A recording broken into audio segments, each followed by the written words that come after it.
So as promised, we've created some practice sessions for you, some tailor-made practice sessions, because far too often when I watch people practice, it's very scattergun and very non-specific. So what we're going to do is give you 30 minutes, and we're going to break that 30 minutes down, and we're going to call these sessions 10-10-10.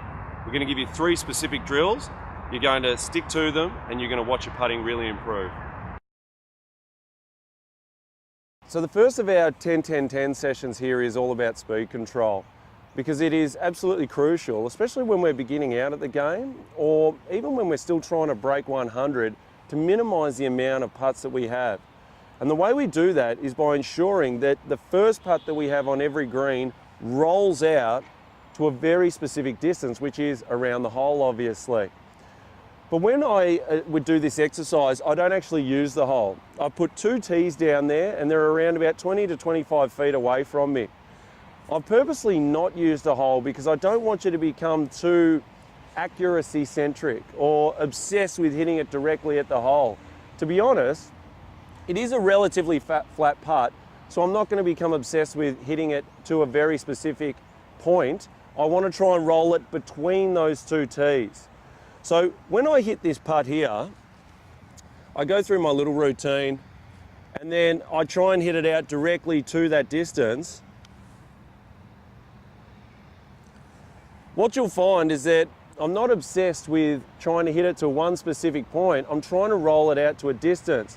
So that putt there is just marginally short of those 2 tees, and now will be just a mere tap in for my second putt.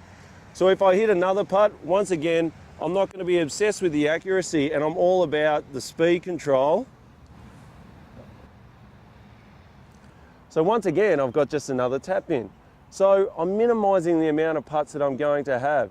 You'll also find that through doing this exercise and getting your speed control really good, is that occasionally one's going to drop in.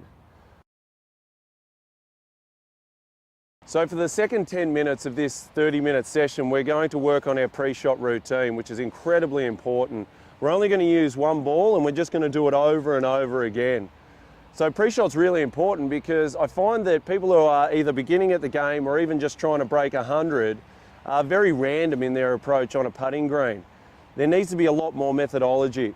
So the way I go about mine is by, I'm just using this one ball, I walk into it with my coin, I mark the ball, and then I pick it up, and I ensure that I clean it every single time. I walk back in, and I use the line that's already provided on the ball to align it to the hole or to the break which I think it needs. I then pick the coin up, I stand back, I take the break in, and then the way I do it is actually walk in and stand directly behind the hole, all right, and directly behind the ball. Now I make 3 practice strokes, and I'm using my imagination to imagine that ball just rolling directly in. I always then consciously wipe the face of my putter because we need to remove any grains of sand or any dew that may end up on the putter face. I then walk directly into the ball. Without another practice stroke, I make a stroke, and I've holed the putt. So I'll then retrieve the ball, and I go through the process again.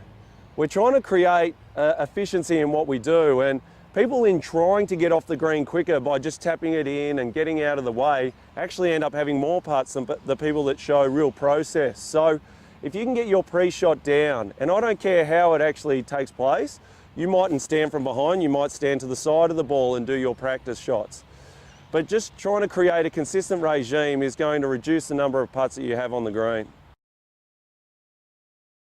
So the last 10 minutes of this half an hour is going to be spent on short putts. We're going to do an exercise called short putt blitz. So we're going to find a hole that has a marginal slope in it at our putting green or our practice putting green, and then we're going to surround it with 6 tees. What this will do is create 6 varying putts. So one will be right to left, one will be left to right, up and downhill putts. So 4 feet is an incredibly important distance to be really confident from, because not only do we obviously want to hole the putt from that distance when we chip to that distance or when we hit our pitching wedge to that distance, we also want to be confident enough over our 30-foot putt that we can hit it 4 foot past, which is the perfect holing speed, and still be confident that we're going to make the putt coming back. you'll be absolutely amazed. If you're super proficient from 4 feet, you'll cut your score in half basically on the putting green.